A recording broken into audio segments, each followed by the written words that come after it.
Buenas tardes, profesor. Buenas tardes, compañeros. En esta oportunidad voy a sustentar mi estudio de caso psicológico por la asignatura de prácticas preprofesionales 2. Quien les habla, el estudiante Luli Yanderas Aguilar Juan. Mi asesora ha sido la magíster Sally Sherela Vázquez. Los datos generales de mi estudio de caso son los siguientes. Los nombres y apellidos en las iniciales JCRP. Mi paciente tiene 50 años de edad, de sexo masculino. Su lugar y fecha de nacimiento: 18 SICA, el 16 del 8 de 1971. Su nivel de instrucción fue primaria incompleta. Su ocupación es obrero. Su estado civil es soltero, sin hijos. Es procedente de la ciudad de Lima. Su domicilio actual es la urbanización Villa Sol, en Lima. El lugar del examen y la evaluación fue el establecimiento penitenciario de Huaraz. Y las fechas donde se realizó las evaluaciones fue el 19 de noviembre de este año y el 22 de noviembre. La fecha del informe ha sido el 2 de diciembre del presente año. Y el evaluador es mi persona, Luli Andrés Aguilar Juan. El asesor, el licenciado Anderson Castillo Castro. El motivo de la evaluación: según lo que refería el paciente y según cómo llegó derivada al área de psicología del establecimiento penitenciario, es que el interno solicitaba una evaluación para armar beneficio de cambio de pena a semilibertad. Las técnicas e instrumentos de evaluación fueron la observación y la entrevista. Y los instrumentos aplicados han sido el test de Karen Markover, el mini mental, el test de matrices progresivas de Raven, el test de Bento y actitudes sexuales de Eisen. Entre las observaciones tenemos que el evaluado es de sexo masculino, de contextura delgada, tez morena, cabello color negro con blanco, con una estatura aproximada de 1,60 m. Vestía con polo morado, un pantalón jean, una mascarilla quirúrgica y un protector facial, ¿no? Cabe de resaltar que el evaluado era un poco descuidado en su apariencia física. En la conducta, el evaluado durante todas las evaluaciones se mostró amable, dispuesto a colaborar, estaba calmado y tenía un tono de voz bajo. Pero en algunas partes de las evaluaciones, en unos momentos comenzó a llorar, por lo cual se tuvo que dar pequeñas pausas para que el evaluado se recupere. También se distraía con un poco de facilidad y la forma de realizar las evaluaciones era lenta y pausada, ¿no? Evidenciando algunas dificultades para entender ciertos términos de las preguntas. Respecto al ambiente de donde se realizó la entrevista, fue el área de psicología. Tenía una excelente ventilación, buena iluminación, era amplio espacio, aunque había un poco más de lo normal en ruido debido a que esos días había mucho movimiento dentro de la oficina. Entre los antecedentes relevantes, en el caso tenemos los siguientes.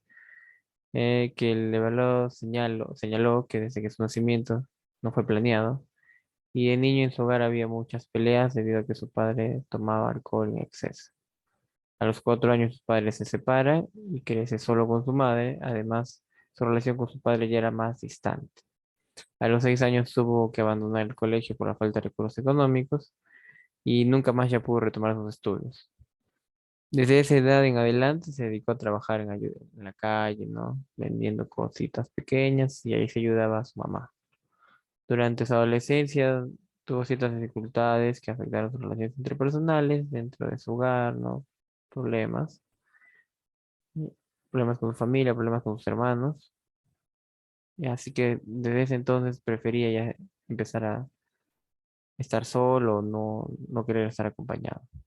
A los 19 años empezó a trabajar oficialmente a través de un familiar en construcción civil, empleo en el que dedicó casi mucha parte de su vida, y que al generarle buenos ingresos económicos, al ser estable ese trabajo, lo llevaron a consumir alcohol en exceso. A esa misma edad, a los 19 años, tuvo su primera relación sexual con su primera enamorada, y desde entonces ya empezó a volverse muy activo sexualmente. Nunca sufrió ningún accidente, ninguna lesión o ha tenido alguna operación que pueda haber generado alguna discapacidad, según lo que refiere el paciente. La relación con sus hermanos es distante. Ya desde que era joven ya empezó como a distanciarse en parte de su familia. Pero a pesar de la distancia mantenida que puede haber tenido, él siente o cree que aún lo apoyan o confían en él a pesar de que no estén de acuerdo con muchos de sus actos o conductas que ha tenido. En antecedentes más relevantes o actuales, vemos que en el 2015 comenzó a trabajar desde portero en un colegio, lugar donde suceden los actos que lo eh, llevan a ser detenido, ¿no? Y apresado. En ese colegio él trabajaba de portero y ahí es donde se señala de haber tocado a una niña de 3 años. En esos años se le evaluó, ya presentaba rasgos de inestabilidad emocional y un deterioro cognitivo, ¿no? Evidenciando tal vez un posible retardo mental.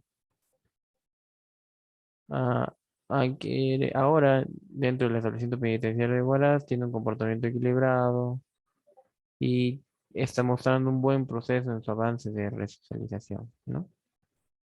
Entre los resultados obtenidos entre las pruebas, tenemos que el evaluado presenta un coeficiente intelectual de 16, que lo ubica en un porcentaje de 25, rango 4, lo que significa que se encuentra por debajo del promedio de su capacidad intelectual.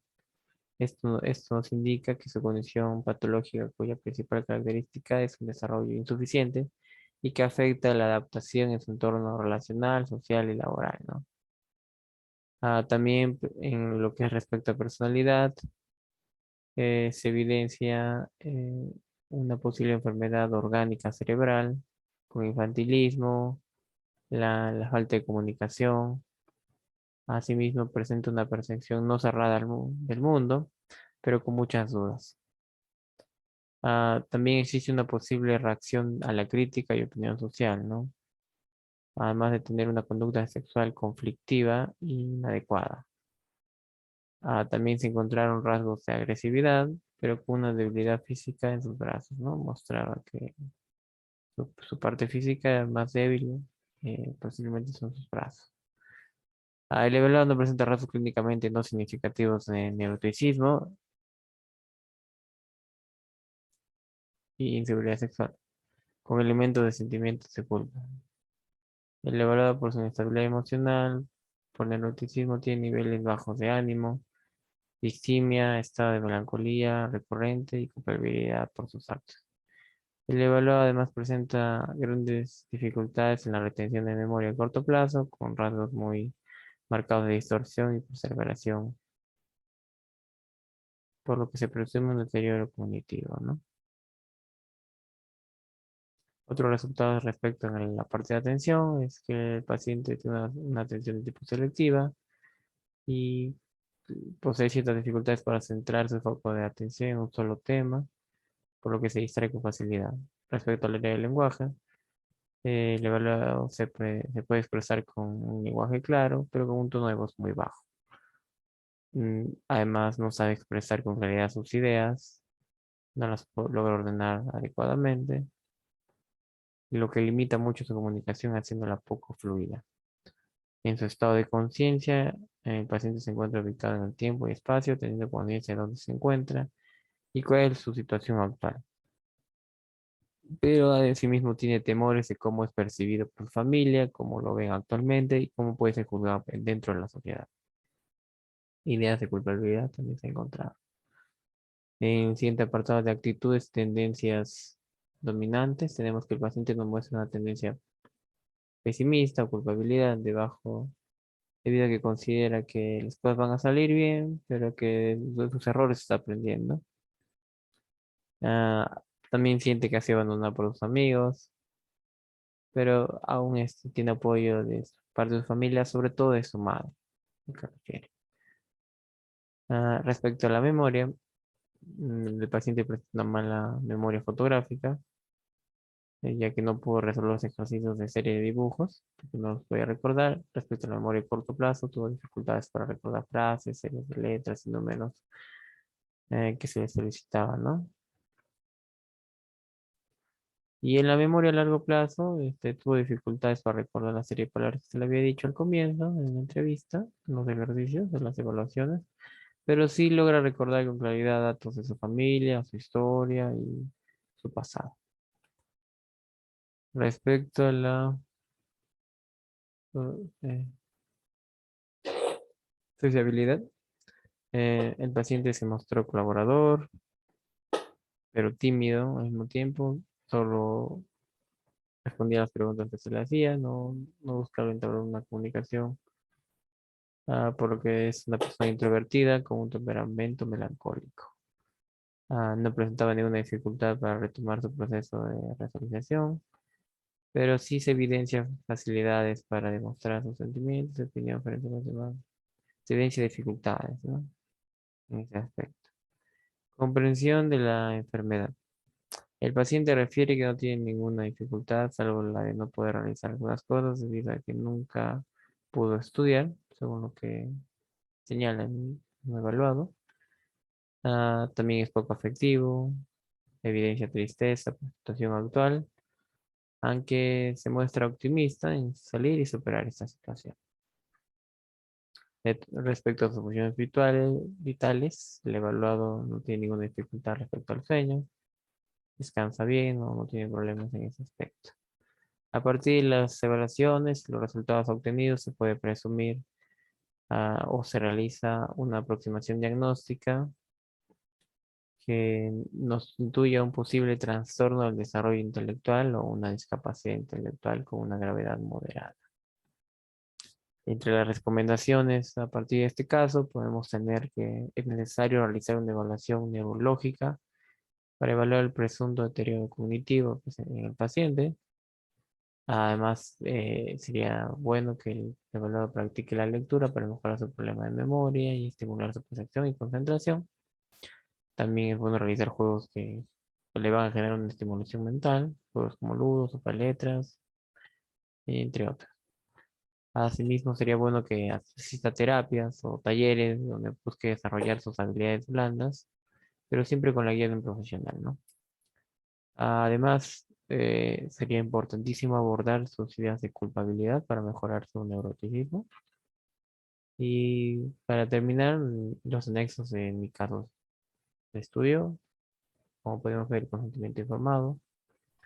La historia clínica, como podrán observar, estos formatos son trabajados desde el mismo modelo del establecimiento penitenciario. El test de Raven, el test de la figura humana, el test de Benton, el cuestionario prospectivo, el test de actitudes sexuales de Eisen, el test de Eisen de EPQ, el mini mental.